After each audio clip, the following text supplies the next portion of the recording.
नमस्कार साथियों, सुमंगल ज्योतिष में आपका बहुत बहुत स्वागत है। सुमंगल ज्योतिष के इस एपिसोड में हम आपको योग के इतिहास के विषय में संपूर्ण जानकारी देंगे। साथियों, पुरातात्विक खोज से पता चला है कि योग की प्रारंभ 5000 ईसा पूर्व मतलब ईसा मसीह के जन्म से पहले हो गई थी। यह विद्या गुरु शिष्य परंपरा से एक से दूसरी पीढ़ी में जाती रही। सिंधु सभ्यता से योग की पुष्टि हुई है। सिंधु सभ्यता लगभग 3300 से 1700 ईस्वी पूर्व की है। योग के बिना विद्वान की कोई भी यज्ञ कर्म सिद्ध नहीं होते हैं। वह कर्तव्य कर्म मात्र में व्याप्त है। माना जाता है कि परमात्मा के प्रभाव के कारण ही हमें विवेक, ख्याति, रतंभरा, प्रज्ञा, सिद्धियाँ आदि प्राप्त होती हैं। ये विश्वास की बात है। हमारे उपनिषद में इसके पर्याप्त प्रमाण उपलब्ध हैं। कठोर उपनिषद में कहा गया है, ताम योगम मित्तमन्यते स्त्रोमिंद्रस्य धारणम। योग का प्रमाणिक ग्रंथ योग सूत्र है। 200 ईसा पूर्व पुराना है ये ग्रंथ हमारे हिंदू, जैन तथा बौद्ध धर्म में योग को विभिन्न प्रकार से अलग अलग तरह से परिभाषित किया गया है। वैदिक काल मतलब जब सिर्फ वेद ही पढ़ाए जाते थे, उस समय यज्ञ और योग का बहुत महत्व हुआ करता था।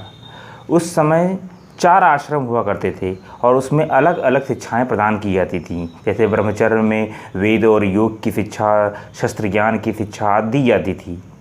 लगभग 200 ईसा पूर्व योग के 3 अंग हैं, तप, स्वाध्याय और ईश्वर प्राणिधान। यह क्रिया योग है। यह मन तथा शरीर के बीच सामंजस्य स्थापित करने का विज्ञान है। यह स्वस्थ जीवन यापन की कला है। अगर आप स्वस्थ रहना चाहते हैं तो आपको योग को अपने जीवन में अपनाना चाहिए। एक तरह का विज्ञान भी है। योग का शाब्दिक अर्थ है जुड़ना, आपस में जुड़ जाना, जो संस्कृत के युज शब्द से बना हुआ है। योग में बताया गया है कि योग करने से व्यक्ति की चेतना ब्रह्मांड की चेतना से जुड़ जाती है, जो मन तथा शरीर और मानव एवं प्रकृति का प्रतीक है। जो इसे महसूस कर लेता है वह योगी कहलाता है, योग में स्थिर कहलाता है। मानव के भौतिक तथा आध्यात्मिक उत्थान के लिए योग परम आवश्यक है। योग सूत्र में बताया गया है, उपनिषद 18 हैं। भगवत गीता में ज्ञान योग, कर्म योग, भक्ति योग की संकल्पना बताई गई है। भगवान श्री कृष्ण ने इसके ऊपर विशेष प्रकाश डाला है। यह योग के सर्वोच्च उदाहरण है। आमतौर पर योग को स्वस्थ तथा फिटनेस की थेरेपी या व्यायाम की पद्धति के रूप में जाना जाता है। हालांकि शारीरिक हो या मानसिक स्वास्थ्य योग का परिणाम ही है। यदि आप योग करते हैं तो आप शारीरिक और मानसिक रूप से स्वस्थ रहेंगे। यह निम्न प्रकार का होता है, जैसे ज्ञान योग, भक्ति योग, कर्म योग, ध्यान योग, पतंजलि योग, कुंडलिनी योग, हठ योग, मंत्र योग, लय योग, राजयोग, जैन योग, बौद्ध योग। ये पद्धतियाँ हैं।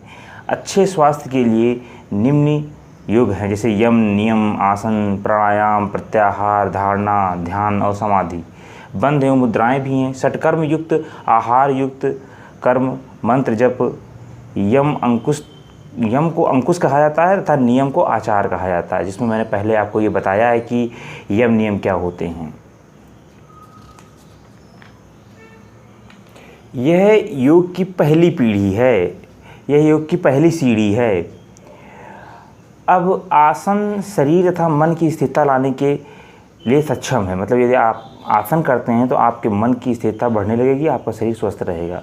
कुर्यात तद आसनम स्थैर्यम, मतलब आसन से आपका शरीर मन स्थिर रहेगा। प्राणायाम की विभिन्न मुद्राएं मन की चेतना को विकसित करने में मदद करती हैं। आजकल पूरा संसार योग की साधना को कर रहा है और लाभ भी पा रहा है। ये प्रत्येक दिन विकास कर रहा है और प्रतिपल जीवंत होता जा रहा है।